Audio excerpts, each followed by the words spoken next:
ऐसा है,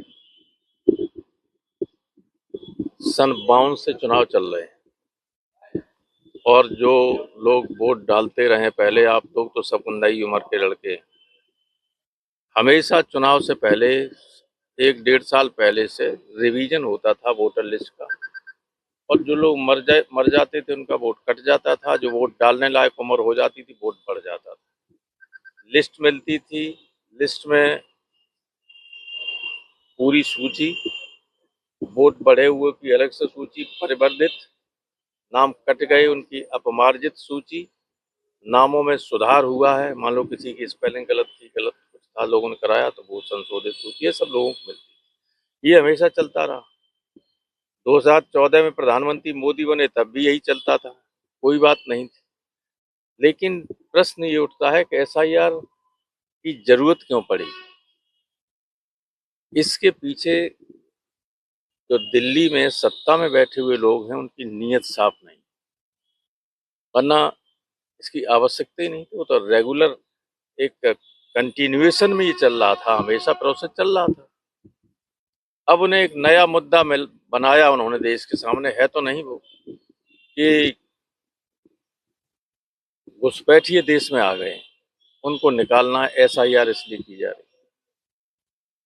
बिहार में एसआईआर हुआ, घुसपैठिए कोई मिले नहीं, तब भी उनका मुद्दा यही, आपने देखा होगा, अभी कह रहे हैं किसी घुसपैठियों को नहीं आने दिया जाएगा। उत्तर प्रदेश के मुख्यमंत्री ने कहा कि हम डिटेंशन कैंप बनाएंगे। तो मंशा इनकी, नीयत साफ नहीं। ये हिंदुस्तान के बहुत सारे बड़ी पैमाने में लोग जो हैं उनको विदेशी बताकर, घुसपैठिया बताकर निकालना चाहते हैं। और एसआईआर के माध्यम से जिनका वोट नहीं बन पाएगा, चाहे हिंदू हो या मुसलमान, उन सब के लिए यही कहा जाएगा कि ये इंट्रूडर्स हैं। हिंदू हैं तो नेपाल से आ गए, मुसलमान हैं तो बांग्लादेश और पाकिस्तान से आ गए। ये इनकी मंशा है, नियत में इनकी वोट है। इसलिए हम लोग इसका विरोध भी कर रहे थे, क्योंकि सही तरीके से काम होता नहीं। कई मामले ऐसे देखे जा रहे हैं जिसमें लोग पहले वोट भी डाल चुके हैं, उनके प्रपत्र भी आए हुए हैं, उसके बाद भी जब वो डाटा अपलोड करते हैं डाटा नॉट फाउंड बताता है, उनका डाटा डिलीट कर दिया गया पहले से ही। वो हम लोगों ने शिकायत की है, वो सुधर भी रहा है, इलेक्शन कमीशन के सामने गए हैं। लेकिन सबसे खराब बात ये थी कि इतने बड़े पैमाने पर एक्सरसाइज हो और समय बहुत कम हो, इसीलिए तो बीएलओ आत्महत्या कर रहे हैं। और ये चीज अच्छी नहीं है कि आप हर किन किन प्रकारेण बाई हुक और बाई क्रुक सत्ता में बने रहना चाहें, सिर्फ इसीलिए करना चाहते हैं। क्या चुनाव आयोग पूरी तरह से हुआ इस बात को सुनने के लिए तैयार? देखिए, सच बात यह है कि चुनाव आयोग कुछ नहीं,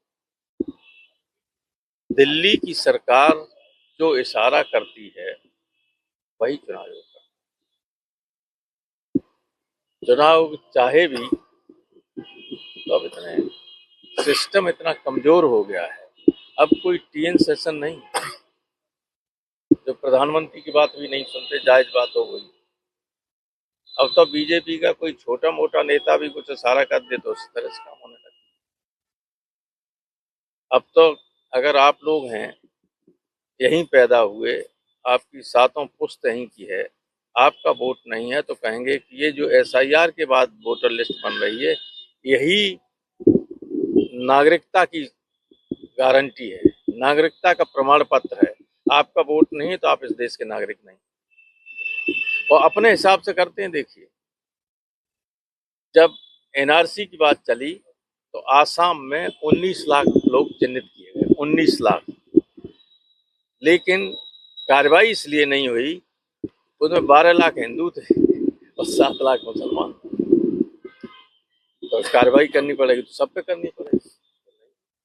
तो धर्म के आधार पर, जाति के आधार पर इस तरह का सोच ऊपर बैठे हुए लोगों के मन में आ जाए तो ये अच्छी बात नहीं, देश के लिए शुभ नहीं। केंद्र सरकार के इशारे पर विपक्ष को सत्ता से बाहर रखने की। मैंने ऑल पार्टी मीटिंग में इशारा किया था, बड़े बड़े मंत्री बैठे हुए थे, कि अगर इस तरीके से नाजायज तरीके से सत्ता पे जो बना रहना चाहता है उसको बांग्लादेश और नेपाल से सबक सीखना चाहिए। इतिहास से लोगों को सीखना चाहिए, इतिहास से। और नहीं सीखोगे तो उसका परिणाम भुगतने को तैयार रहेंगे, आज नहीं तो कल। सर पीएमओ कार्यालय को सेवा तीर्थ से नाम दे दिया है। क्या सेवा तीर्थ से सर पीएमओ कार्यालय बदल दिया गया, राजभवन का लोक भवन कर दिया गया। अब ऐसा है जो कुछ नहीं करते हैं वो सिर्फ नाम बदलते हैं।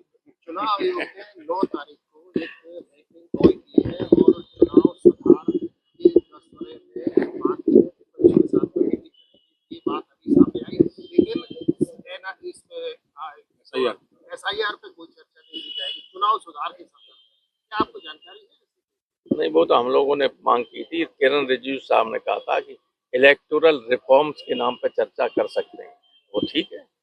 इलेक्टोरल तो रिफॉर्म क्या ये बातचीत जो होगी उसमें कोई सुधार की संभावना बनेगी? देखिए, जब तक संसद में इस पर बहस नहीं होगी तब तक उस पर कुछ नहीं हो सकता। संसद में कौन बहस करेगा? आपको अधिकार है, विपक्षी और नेताओं का अधिकार है। नहीं नहीं, सरकार एग्री करेगी, सरकार को आप लोग विवश कर देंगे? नहीं विवश नहीं कर देंगे, कमिटमेंट है किरण रिजिजू। हाँ।